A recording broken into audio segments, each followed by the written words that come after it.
I didn't believe in ghosts until I met mine.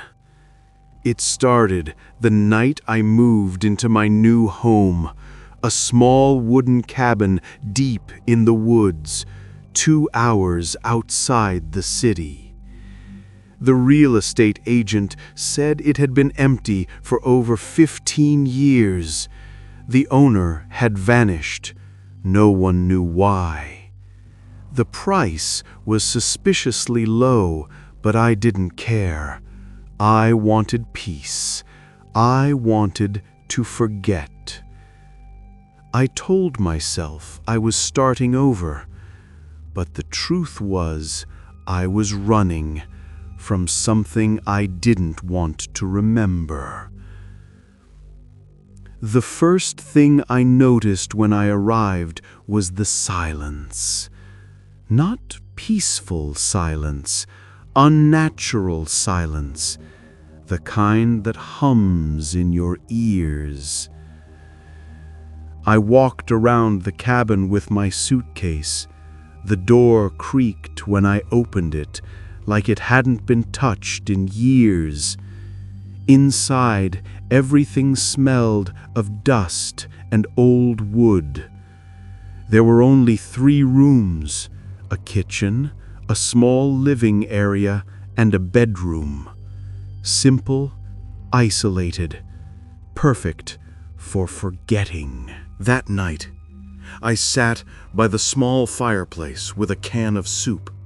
The flames flickered against the old wood panels, and for a moment, I almost felt calm, until I heard the footsteps upstairs. I froze. The sound was faint, soft, deliberate steps right above me. But there was no upstairs. The cabin had only 1 floor.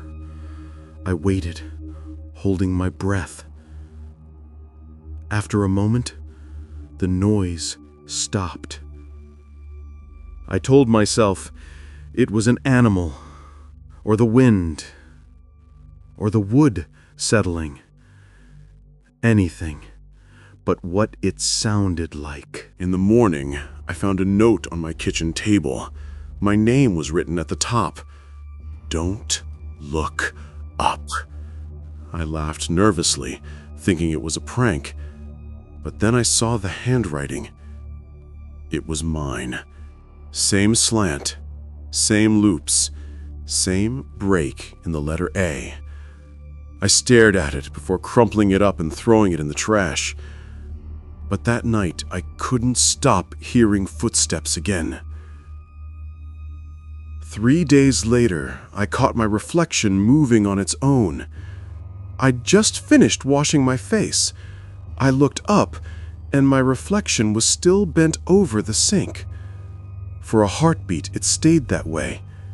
Then it slowly lifted its head and smiled. But I wasn't smiling.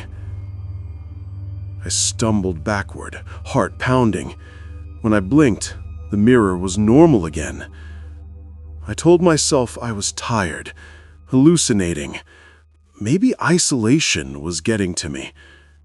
But deep down, I knew something was wrong with that house. Or maybe something was wrong with me. On the 4th night, I found an old journal wedged behind the kitchen cabinet. The pages were yellow and smelled of mildew. "He watches me from the mirror," one line said. "He knows my thoughts before I think them.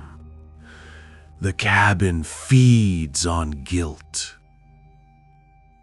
The final page had a single sentence. "If you read this, you're already him." The nights got worse. Whispers began coming from the walls, soft, overlapping voices saying my name. Sometimes they sounded angry, sometimes pleading. One night I screamed at them to stop, and they did. The next morning I woke up with dirt under my nails. My shoes were muddy, but I had no memory of leaving the cabin. When I stepped outside, I saw footprints leading into the woods. They were mine, but there was another set beside them. Identical. I decided to leave that day, but when I tried starting the car, the battery was dead. I grabbed a flashlight and went back inside to pack. That's when I noticed the floorboards near the fireplace looked uneven. I pried one open. Beneath it was a small trap door. I hesitated, then opened it. A ladder led down into a dark space. I climbed down and found another room. A perfect replica of my cabin.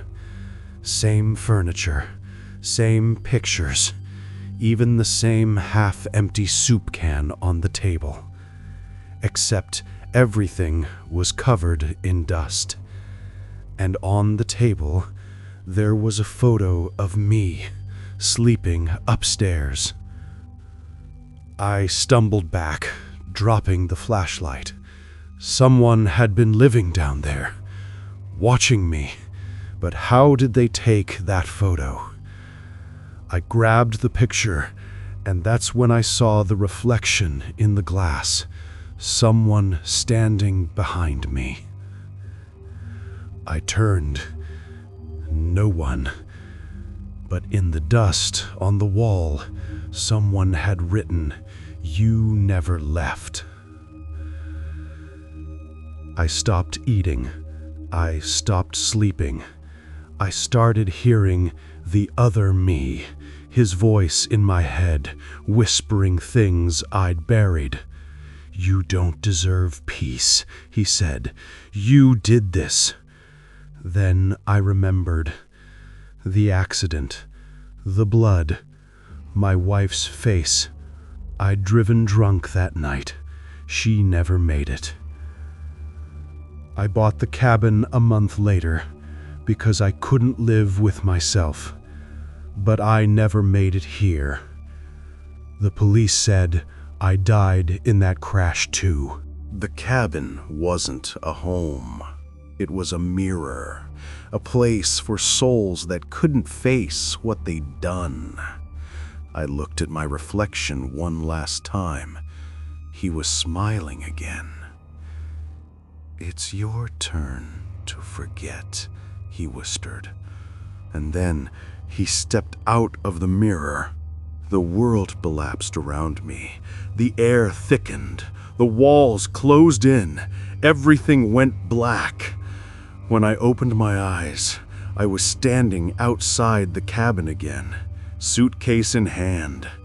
The agent smiled and said, "It's been empty for 15 years. No one knows why the owner vanished." I smiled weakly and said, "I'll take it."